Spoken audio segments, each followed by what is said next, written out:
Irish, I'm coming on top of you now. I'm gonna be slicing your baby's kids and you before everybody. Get ready, motherfucker, because you pissed me off too. Hey guys, I wanted to introduce you to this man. One of those PhD students that our politicians have been telling us about. He's been sent over to Ireland to help solve our labour shortage and bringing us the gift of diversity and happy smiles along the way. If you couldn't make out what he was saying, despite his near perfect English, he said he's going to come down on us Irish and he's going to slice our babies, kids and you, the Irish people in general. For the safety of the local children, a school had to go into lockdown. Apparently, the man was tracked down and he was beaten up by regular Irish people, after which he was finally arrested. Of course, the fucking article has to mention that it's far-right agitators that are reposting this video and indicate they would deal with the man if they found him.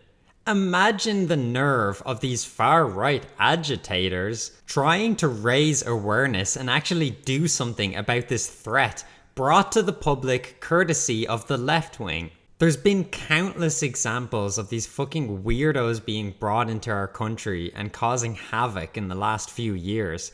There was a woman violently assaulted by an immigrant who'd just been in Ireland for days when he raped a woman, a man who had 19 previous convictions from the UK, which included convictions for rape, kidnapping, robbery and false imprisonment. Oh, half of your immigrant Muslims think homosexuality should be illegal?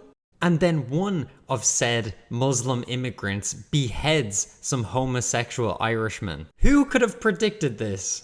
A gruesome murder and beheading of 2 men in Sligo.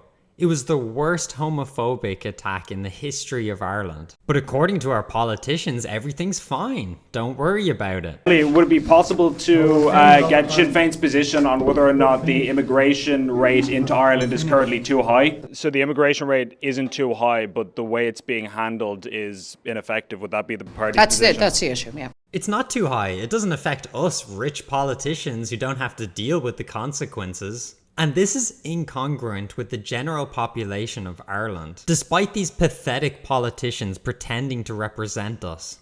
With the vast majority, 6 out of 10 favouring a more closed policy on immigration, only 16% favouring a more open policy.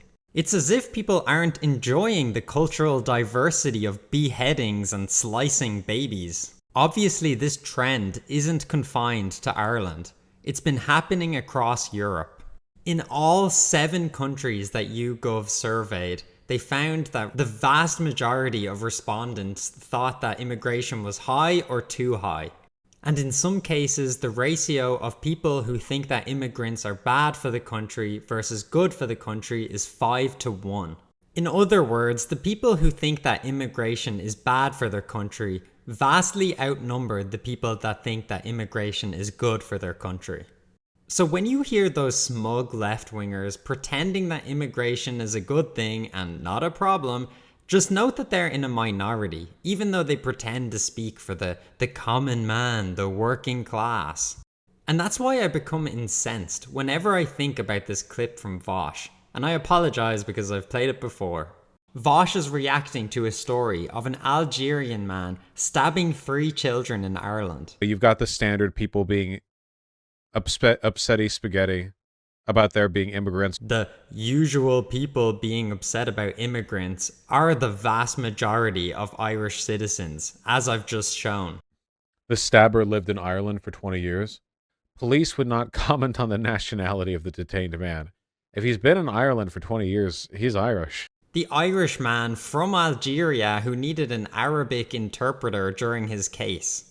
It doesn't matter that the vast majority of people don't want this level of immigration. Vosh can sit at his home in Beverly Hills, shrug his shoulders and say, well, he's Irish now, it's your problem, you deal with it.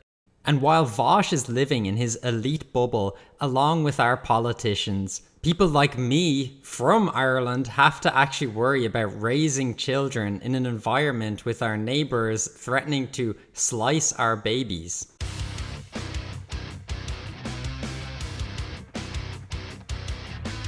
Sorry for the radio silence over the last while. Things have been really busy and kind of chaotic, but hopefully at the end of it, I'll be able to do stuff more consistently. Hopefully.